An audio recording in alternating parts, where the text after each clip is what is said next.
नमस्कार मित्रों, TV 20 news पर मैं हूं आपके साथ अशोक वर्मा। अपने क्षेत्रों की खबरों को देखने के लिए बने रहिए टीवी 20 न्यूज पर। अब शुरुआत करते हैं ताजा तरीन खबरों का सिलसिला। अंजान संयुक्त शाखा इंडियन बैंक द्वारा जागरूकता रैली निकाली गई, जिसमें बैंक द्वारा संचालित एनडी शक्ति योजना व अन्य योजनाओं को ग्राम निवासियों को बताया गया। इस योजना के तहत आपकी जमा ब्याज दर पर बढ़ जाएगी, जो 7.50% तक है। इस रैली में अंजान शहीद शाखा प्रमुख सत्येंद्र पांडे, अंशु मौर्य, आजम गुरुमो की शाखा से प्रबंधक शिमोन डिल्लू एवं अन्य बैंक कर्मचारी उपस्थित रहे। रैली में इंडियन बैंक के संचालित योजनाओं के बारे में नागरिकों को विस्तार से बताया गया कि आपकी जमा की गई पूंजी आपके उचित समय पर काम आएगी, जो आपके भविष्य के लिए अच्छा है। इसलिए इस योजना का अधिक से अधिक लाभ लेने के लिए अपने नजदीकी इंडियन बैंक की किसी भी शाखा से संपर्क किया जा सकता है। नमस्कार। इंडियन बैंक अपने सम्मानित ग्राहकों के लिए एक विशेष जमा योजना लेकर आया है, जिसका नाम है इन शक्ति 555। इस स्कीम में हम सामान्य नागरिकों को 7% एवं वरिष्ठ नागरिकों को 7.5% की ब्याज दर के साथ उनकी जमा राशि को हम कर दे रहे हैं। और ये स्कीम काफ़ी अच्छा है और इस स्कीम को हम इंडोएसिस ऐप पर भी इस जमा योजना को हम खोल सकते हैं। और इसके लिए हमारी सभी शाखाएँ प्राधिकृत की गई हैं। आजमगढ़ में भी हमारी बहुत सारी शाखाएं हैं। किसी भी शाखा से संपर्क कर ये स्कीम का लाभ उठा सकते हैं और काफ़ी अच्छा स्कीम है। और इसके साथ और भी हमारी जमा योजनाएं, जैसे बचत जमा योजना है, बचत खाता और सैलरी अकाउंट्स हैं, एचएनआई अकाउंट्स हैं। तो इस तरह के तमाम तरह की प्रोजेक्ट हमारे इंडियन बैंक में भी उपलब्ध है। कृपया सभी सम्मानित ग्राहकों से अनुरोध है कि हमारी शाखा में पधारें और इस स्कीम का ज़्यादा से ज़्यादा लाभ उठाएं और अपने आसपास के लोगों को भी मैसेज दें। Thank you.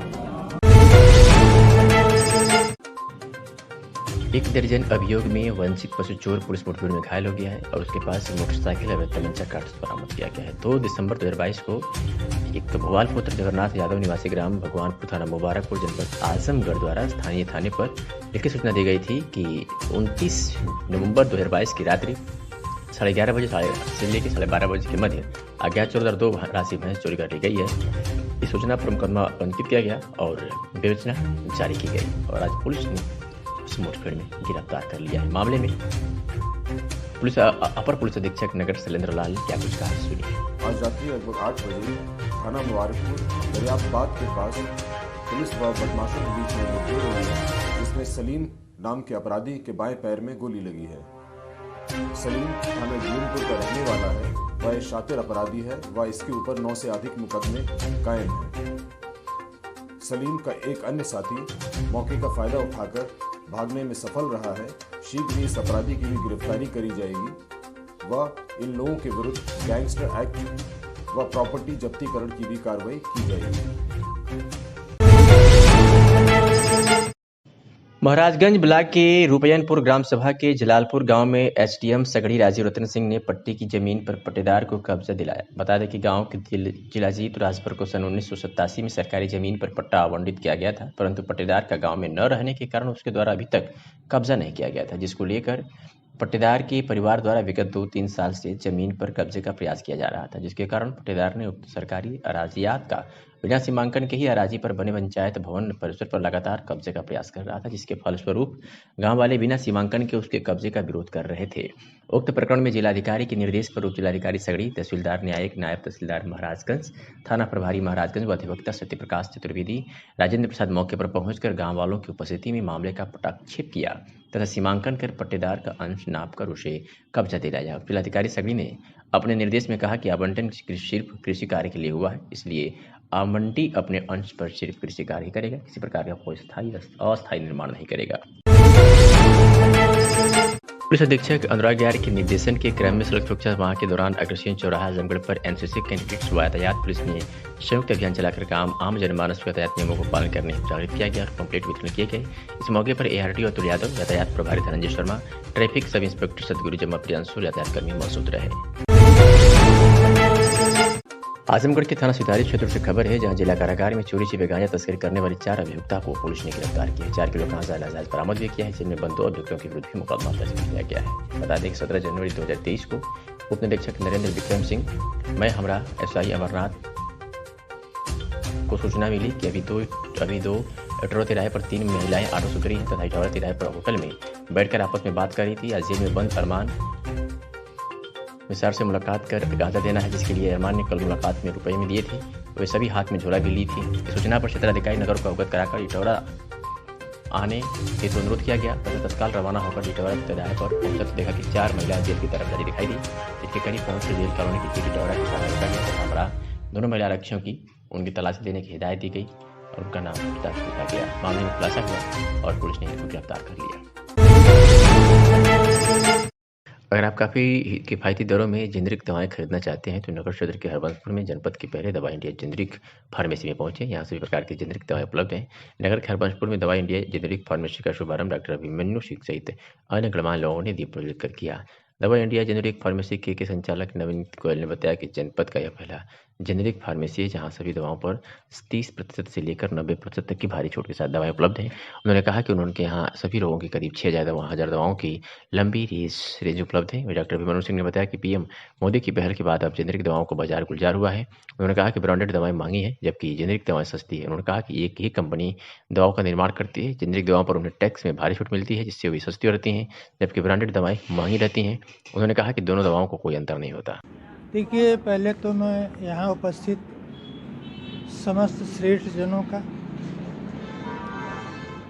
अभिनंदन करता हूँ, आप सब लोगों का स्वागत करता हूँ और ये कार्यक्रम जो है ये जनहित के लिए एक बहुत ही उपयोगी और लाभदायक कार्यक्रम है। एक चीज़ मैं स्पष्ट करना चाहूँगा एक चिकित्सक के नाते कि प्रायः ये धारणा रहती है लोगों में कि जेनरिक दवाएं शायद कुछ इन्फीरियर क्वालिटी की होती है। उसी को मैं दूर कर दूं, क्योंकि देखिए कोई भी कंपनी, बड़ी बड़ी कंपनियां हैं, अल्केम है, ये सारी हैं जो ब्रांडेड और जेनरिक दोनों बनाती है। मेन खर्चा आता है प्लांट लगाने में हज़ारों करोड़। तब कोई भी कंपनी 2 प्लांट नहीं लगाएगी, 1000 करोड़ कर लगा के वो 1000। तो दवाएं वही रहती हैं जब उनको एक चैनल में जाती हैं उस पर जेनरिक का लेबल लग जाता है, एक पे जाती है उस पर ब्रांड का, क्योंकि उस पर टैक्सेस कम है तो जनता के लिए सस्ती जो सरकार की तरफ से उपलब्ध कराई गई हैं। और विशेषकर माननीय, क्या मैं तो पूजनीय कहूँगा, मोदी जी की कृपा से चिकित्सालयों में हर जगह जेनरिक दवाओं की उपलब्धता बढ़ी है, ग्राह्यता बढ़ी है, जिससे सब लोगों को बहुत लाभ हो रहा है। हो सकता है कि जिस स्तर से मिलना है वहाँ कुछ दुर्व्यवस्थाएं हों, लेकिन जहाँ से ये योजना बनी, जिसके लिए बनी, वो तो एक अद्वितीय है। सर, आज आप एक जेनरिक मेडिसिन का उद्घाटन किए, क्या कहना चाहेंगे? किस संबंध? मतलब कि ये जनता के लिए हितकर है। ये तो बहुत उत्तम है और भविष्य में मैं चाहूँगा कि सारे लोग जेनरिक ही उपयोग करें। देखिए, ब्रांड का अब यहाँ पे कोई बड़ा ब्रांड लग जाता तो एक कोट 50,000 की हो जाती है। अब हमने सिल्वा ऊन तो भेड़ का ही रहेगा, गाय भैंस की ऊन का तो बनती नहीं इसको। तो अब वो जिसके पास बहुत पैसा है कहाँ खर्च करें, तो बेचने वाले जानते हैं किससे हमको कहाँ से लेना है। बस आज बताएं किस चीज़ का आपने उद्घाटन करा? और मैं नवनीत दास गोयल, दवा इंडिया जेनरिक फार्मेसी का आज उद्घाटन डॉक्टर अभिमन्यु सिंह द्वारा आज किया गया। गोयल जी, जो जेनरिक दवाएं हैं, लोग कहते हैं कि अच्छी नहीं होती है, लोगों पे अच्छे से फ़ायदा नहीं करती, क्या कहना चाहेंगे इस बारे में? नहीं, ऐसी कोई बात नहीं है। पेटेंट दवाइयों से ही ये जेनरिक दवाइयाँ बनती हैं। टैक्सेशन और ऐड के चलते जो है पेटेंट दवाइयाँ महंगी हो जाती हैं। Same formula, same condition generic दवाइयों का भी होता है। ऐसा नहीं है कि जो पेटेंट दवाइयाँ काम करती हैं वो जेनरिक दवाइयाँ नहीं काम करती हैं, क्योंकि कंपनियाँ वही बनाने वाली हैं, फार्मूला सेम है। जैसा आपने डॉक्टर साहब से भी सुना इस बारे में, इससे जनता को फायदा, जनता को अब बीमारी हर घर में है, दवाई सबको खानी है। जो दवाइयाँ 100 रुपये में बाज़ार में उपलब्ध है, इसमें ये करीब 30 से लेके 90% तक डिस्काउंट पर हैं। तो उनके ऊपर ये बोझ कम बने दवाइयाँ, उसके लिए जेनेरिक दवाइयों का हो रहा है। इसको मैंने खोला इस सोच के।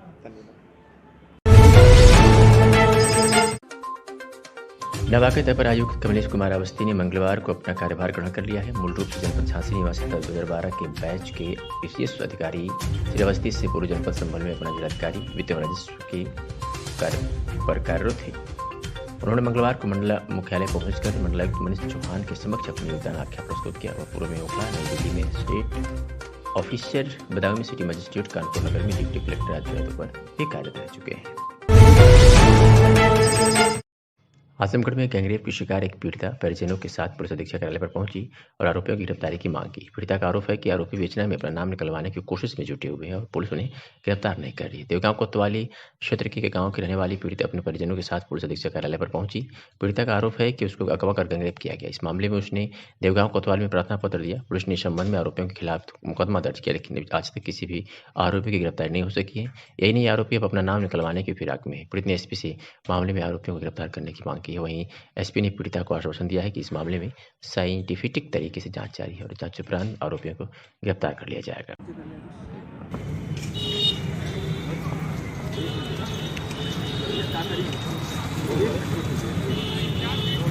आप बंद करिए मोबाइल। ये कह रहे हैं कि क्या घटना घटी है आपके साथ? हमारे साथ 3 लोगों ने शारीरिक शोषण किया है हमारा, और हम पुलिस पे कंप्लेन लिखाए, वहाँ पर कुछ हो नहीं रहा है, ना बात आगे बढ़ रही है। इसीलिए हम यहाँ पर आए, तो आज हमने कार्रवाई फिर चालू की और हम सोच रहे हैं उन लोग को सज़ा मिले, अगली बार और किसी लड़की का ना हो। यही सोचकर हम सोच रहे हैं कि उन लोग को सज़ा मिल जाए। ये आपके साथ घटना किस दिन घटी थी? घटना 6 तारीख को घटी थी। मुकदमा लिखा गया है? Yes sir. लेकिन कार्रवाई नहीं हुई है। मांग क्या है? हमारी मांग यही है कि उन लोग को सज़ा मिले, जिसमें से उन लोग का नाम, एक लोग का नाम रोहित सरोज है और राम सरोज है और प्रदीप यादव है। हम सोच रहे हैं कि तीनों लोग को सज़ा मिले, आगे जाकर उन तीनों लोग और किसी लड़की के साथ ऐसा ना कर पाए दोबारा। टोटल 3 ही लोग हैं क्या और? नहीं, 3 ही लोग हैं। आज इसके साथ मिले, क्या आश्वासन मिला? वो बोल रहे हैं कि हम कार्रवाई आगे बढ़ाएंगे, हम इस पर जाँच पड़ताल करेंगे, उनकी मोबाइल का नंबर निकाल कर ट्रैक लोकेशन पर डालेंगे और उनको जल्दी 2-3 दिन में पकड़ कर लाएंगे।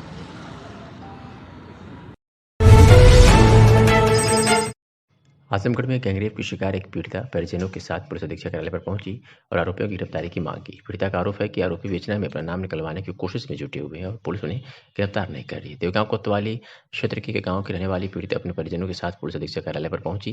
पीड़िता का आरोप है कि उसको अगवा कर गैंगरेप किया गया। इस मामले में उसने देवगांव कोतवाल में प्रार्थना पत्र दिया। पुलिस ने इस संबंध में आरोपियों के खिलाफ मुकदमा दर्ज किया, लेकिन आज तक किसी भी आरोपी की गिरफ्तारी नहीं हो सकी है। यही नहीं, आरोपी अब अपना नाम निकलवाने की फिराक में है। पीड़ित ने एसपी से मामले में आरोपियों को गिरफ्तार करने की मांग की है। वहीं एसपी ने पीड़िता को आश्वासन दिया है कि इस मामले में साइंटिफिक तरीके से जांच जारी है और जांच के उपरांत आरोपियों को गिरफ्तार कर लिया जाएगा।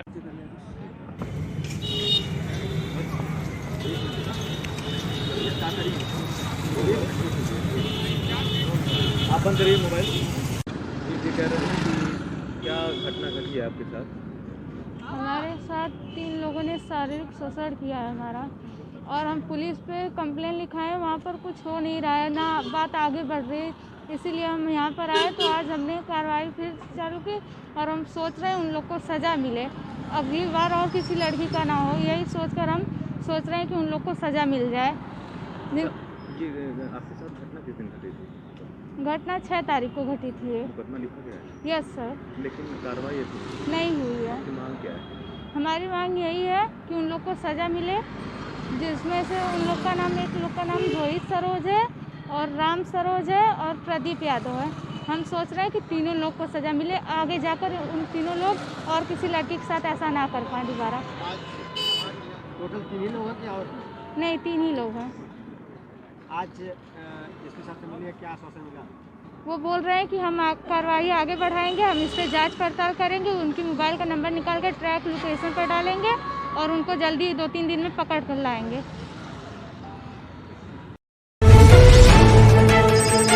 पुलिस अधीक्षक आजमगढ़ द्वारा जनपद के थानों पर भ्रमण के दौरान पुलिसकर्मियों की भोजनालयों में उत्तम व्यवस्था के लिए जनपद के सभी थाना प्रभारियों को भोजनालय के नवीनीकरण पर पेयजल इत्यादि की उचित व्यवस्था हेतु निर्देशित किया गया था। माह के प्रारंभ में थाना मुबारकपुर, महाराजगंज व बर्दा पर नवीनीकरण कराया गया है। इसी क्रम में आज थाना बिलरियागंज व गंभीरपुर के थाना प्रभारियों द्वारा थाने के भोजनालय का नवीनीकरण कराया गया, जिसमें बैठने हेतु पेयजल हेतु आर.ओ, हाथ धोने हेतु बेसिन, गैस चूल्हा, स्टोर में खाद्य सामग्री हेतु कंटेनर, प्रकाश की व्यवस्था इत्यादि की व्यवस्था की गई, जिसका उद्घाटन थाने के कर्मचारियों से कराया गया। खबर भदोही जिले से है, जहां ज्ञानपुर ब्लॉक के दयाराम डेहरिया गांव निवासी एक दर्जन गरीबों को सुविधा शुल्क न देने पर पीएम आवास में अपात्र बना दिया गया, जिसको लेकर मंगलवार को ग्रामीणों द्वारा जिलाधिकारी कार्यालय पर धरना प्रदर्शन कर पत्रक सौंपा गया। मालूम हो कि दयाराम डेहरिया गांव के दर्जन से अधिक गरीबों को पात्र रखकर पीएम आवास में नाम दर्ज हुआ था। वहीं बीडीसी द्वारा उन लोगों से सुविधा शुल्क न देने पर उनको अपात्र बना दिया गया, जिसको लेकर गरीब महिलाओं ने जिलाधिकारी के यहाँ धरना प्रदर्शन किया और ज्ञापन सौंपा तथा निष्पक्ष जाँच की मांग की गई। मेरा नाम दयाराम डेहरिया, हमारा आवास आया है, कट गया है साहब। हमने घरे आए के पैसा मांगा था सेक्रेटरी साहब से। सेक्रेटरी साहब आ रहे हैं, जांच कई गया है तो गुलाब बीडीसी आवत हैं, पैसा मांगत हैं। संजा सवेरे जब आवत हैं पास कराओ और प्रधान से मत बताओ प्रधान से। आजमगढ़ जिले में विशेष टीकाकरण अभियान 9 जनवरी से शुरू होकर 20 जनवरी तक चलेगा। मुख्य चिकित्सा अधिकारी डॉक्टर अयन तिवारी ने बताया कि इस अभियान में 5 वर्ष तक के बच्चों को विभिन्न गंभीर बीमारियों से बचाव के लिए टीके लगाए जा रहे हैं। यह अभियान 3 चरणों में चलाया जा रहा है। दूसरा चरण 13 से 24 फरवरी और तीसरा चरण 13 से 24 मार्च तक चलेगा। अपर मुख्य चिकित्सा अधिकारी व जिला प्रतिरक्षण अधिकारी डॉक्टर संजय कुमार ने बताया कि जिले में 0 से 5 वर्ष तक के बच्चों के लक्षित टीकाकरण के सापेक्ष अब तक 34,835 बच्चों का टीकाकरण किया जा चुका है। इस टीके से बच्चों को 12 विभिन्न जानलेवा बीमारियों से बचाया जा सकेगा, जिसमें टीबी, हेपेटाइटिस बी, पोलियो, काली खांसी, diphtheria, tetanus, hip infection, pneumonia, दस्त, खसरा व रूबेला और दिमागी बुखार है। टीकाकरण न होने से बच्चों को ये बीमारियां घेर सकती है। नियमित टीकाकरण में 0 से 5 वर्ष तक के सभी बच्चों का नियमित टीकाकरण कार्ड MCP कार्ड के माध्यम से देखते हुए लंबे टीकाकरण विवरण देख छूटी हुई टीका से आच्छादित किया जा रहा है। आजमगढ़ में भारतीय जनता पार्टी जिलाध्यक्ष आजमगढ़ सदर सिंह की अध्यक्षता में भाजपा जिला कार्यालय आजमगढ़ पर मंगलवार को खंड स्नातक निर्वाचन के संबंध में आजमगढ़ व लालगंज की संयुक्त मंडल संयोजक और सह संयोजक की बैठक संपन्न हुई। बैठक में मुख्य अतिथि के रूप में प्रदेश मंत्री सुभाष सिद्धवंश व विशिष्ट अतिथि के रूप में खंड स्नातक निर्वाचन क्षेत्र गोरखपुर अयोध्या से भाजपा प्रत्याशी देवेंद्र प्रताप सिंह मौजूद रहे। इस अवसर पर प्रदेश मंत्री सुभाष सिद्धवंश ने कहा कि हमारे प्रत्याशी देवेंद्र प्रताप सिंह पिछले 6 वर्षों से लगातार लोगों के बीच में रहकर उनकी समस्याओं का निराकरण करवाने का काम करते हैं, इसलिए जन जन में लोकप्रिय है। इसलिए जन सहयोग व कार्यकर्ताओं की मेहनत से पुनः चुनाव में प्रचंड मत से विजयी प्राप्त होगी। हमारे कार्यकर्ताओं का मनोबल बहुत ऊंचा है। बूथों पर हमारी सशक्त तैयारी है। सभी कार्यकर्ता पदाधिकारी पूरे मनोयोग से चुनाव में लग जाए।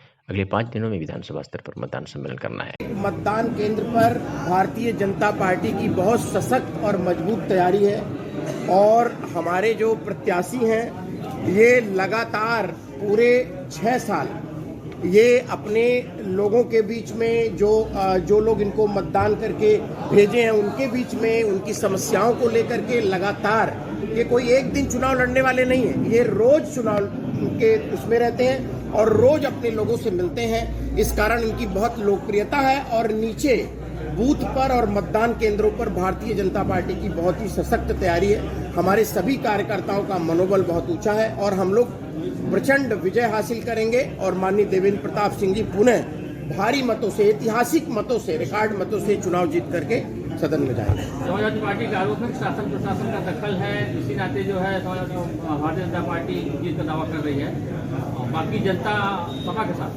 अराजकता की पर्यायवाची समाजवादी पार्टी के मुंह से ये सब बातें शोभा नहीं देती हैं।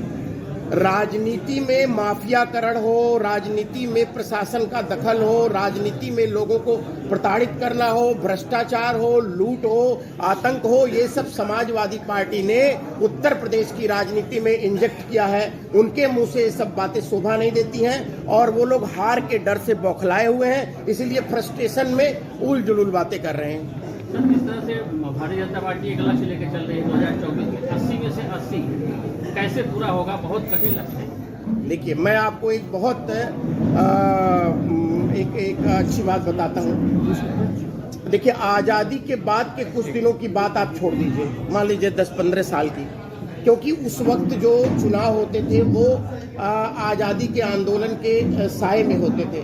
लेकिन बाद के वर्षों में भारतीय जनता पार्टी हिंदुस्तान के राजनीति की अकेली ऐसी पार्टी है जिसने 50% से ज़्यादा मत हासिल किए हैं। त्रिपुरा में हासिल किए, एक बार उत्तर प्रदेश में हासिल किए, गुजरात में हासिल किए। अभी आपने देखा होगा चुनाव, जब 51% चुनाव का मत हमको मिल जाएगा तो यह जो आंकड़ा आप बोल रहे हैं ये सिर्फ भाषण में नहीं है, हमारी तैयारी है 51% मत पाने की इस बार। और ऐसा करके हमने पिछले कई चुनावों में कई स्टेट में दिखाया है। आपने देखा होगा कि जब दोनों लोग मिल करके लड़ रहे थे और लोग कह रहे थे ये रेयर ऑफ रेयरेस्ट कॉम्बिनेशन है, इस बार तो बीजेपी साफ हो जाएगी, उस समय भी हम लोगों ने समाजवादी पार्टी और बसपा और कांग्रेस को जमींदोज करके भारतीय जनता पार्टी का परचम यहाँ पर बुलंद करने का काम जनता ने किया, हमारे कार्यकर्ताओं ने किया, जनता का आशीर्वाद मिला। अभी भी जनता की नजरों में सबसे प्रिय नेता सामाजिक, धार्मिक और आध्यात्मिक जगत को अपने जीवन के मात्र 39 वर्षों में झकझोर कर एक नई दिशा देने वाले महान विचारक व युग दृष्टा स्वामी विवेकानंद जी की जयंती पर नेहरू युवा केंद्र आजमगढ़ अखिल भारतीय विद्यार्थी परिषद के तत्वावधान में विकासखंड अतरौलिया के नगर पंचायत अतरौलिया स्थित आर्य शिशु मंदिर जूनियर हाई स्कूल में संगोष्ठी का आयोजन किया गया। इसके मुख्य वक्ता के रूप में अखिल भारतीय विद्यार्थी परिषद गोरख प्रांत के प्रांत कार्यकारिणी सदस्य विवेकानंद पांडे उपस्थित रहे। कार्यक्रम का संचालन विद्यार्थी परिषद के विभाग संयोजक उत्कर्ष पांडे ने किया। इस दौरान प्रधानाचार्य सुनील कुमार ने सभी छात्रों को संबोधित किया। अंत में प्रबंधक सुनीता चौरसिया ने अतिथियों का आभार व्यक्त किया। कार्यक्रम में मुख्य अभिभाषक चौरसिया राम, अजूर भारती, रामदरस यादव, रोशनी, साक्षी, पिंकी आदि लोग उपस्थित रहे। इसी क्रम में मदियापार स्थित स्ट्रगल कोचिंग इंस्टीट्यूट में रंगोली प्रतियोगिता का आयोजन किया गया, जिसमें छात्र छात्राओं ने हिस्सा लिया। प्रतियोगिता में विजयी प्रतिभागियों को नेताजी सुभाष चंद्र बोस जी के जन्मदिन पर नेहरू युवा केंद्र आजमगढ़ के सर्टिफिकेट व मेडल द्वारा सम्मानित किया जाएगा। इस दौरान कोचिंग के प्रबंधक एवं युवा मंडल अध्यक्ष तिवारी, विपिन तिवारी, विकास यादव, वसीम अहमद आदि लोग उपस्थित रहे। आइए सुनाते हैं कि गोरख प्रांत के प्रांत कार्यकारिणी सदस्य विवेकानंद पांडे ने क्या कुछ कहा। ये आज विद्यालयों में अखिल भारतीय परिषद का क्या चीज प्रोग्राम किया गया था राष्ट्रीय युवा दल के लिए, इसके बारे में थोड़ा बताइए। अखिल भारतीय विद्यार्थी परिषद 12 जनवरी स्वामी विवेकानंद की जयंती से लेकर के कार्यक्रम अपना चालू की है। युवा पखवाड़ा दिवस मनाती है और ये कार्यक्रम 23 जनवरी तक चलेगा, नेताजी सुभाष चंद्र बोस की जन्म जयंती तक। तो यहाँ जो है उनके विचारों पर, स्वामी विवेकानंद के विचारों पर संगोष्ठी का कार्यक्रम आपके आर्य शिशु मंदिर जूनियर हाई स्कूल अतरौलिया में आयोजित किया गया, जिसमें उनकी संगोष्ठी पर, उनके विचारों पर छात्र छात्राओं को उनके चिन्हों पर चले ऐसा उनके बारे में बताया गया। और हम लोगों ने नेहरू युवा केंद्र आजमगढ़ और अखिल भारतीय विद्यार्थी परिषद ये दोनों संयुक्त रूप से कार्यक्रम स्ट्रगल कोचिंग मदियापार में आयोजित हुआ था, उसका आज पुरस्कार वितरित होना है। रंगोली का कार्यक्रम वहाँ हुआ है और ऐसे तमाम कार्यक्रम अभी हम लोग कर रहे हैं विद्यालयों पर। और समापन इसका नेताजी सुभाष चंद्र बोस की जयंती पर। पखवाड़ा है आपका कितने तारीख से कितने तारीख तक चलेगा? ये 12 जनवरी से 23 जनवरी तक चलेगा। स्वामी विवेकानंद की जयंती से लेकर के नेताजी सुभाष चंद्र बोस की जन्म जयंती तक चलेगा।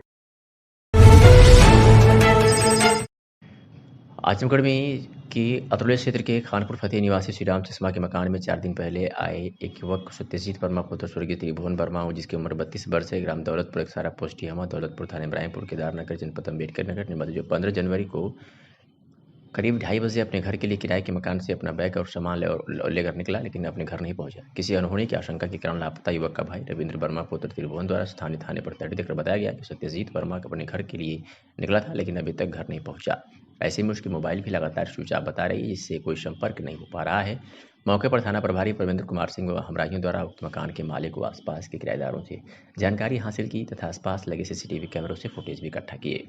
स्थानीय लोगों ने बताया कि युवक सत्यजीत वर्मा अभी 4 दिन पहले ही किराए के मकान में आया था। इसके पहले इसका छोटा भाई रविंद्र वर्मा 7 माह पहले से आया था, जो शिवबाला पान सुपारी का सेल्समैन था और घूम घूम कर दुकानों से ऑर्डर लेता था। वही काम सत्यजीत भी करने के लिए 4 दिन पहले से आया था। स्थानीय लोगों ने बताया कि सत्यजीत अक्सर मोबाइल में अकेले ही 3 पत्ती गेम खेला करता था। किराए के मकान से जब निकला था उसको कुछ पता नहीं चला।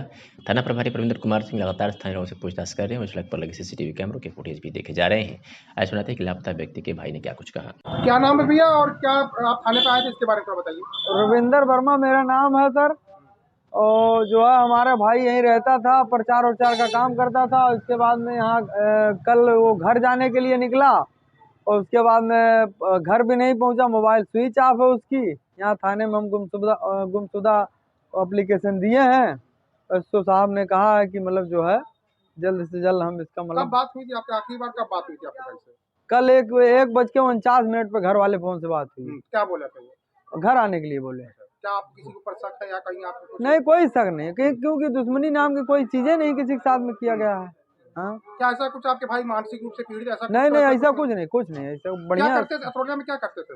अतरौलिया में यही काम करते थे, कपड़े उपड़े प्रचार, मतलब जो है कपड़े उपड़े का। हाँ, कहीं आपने खोजा होगा?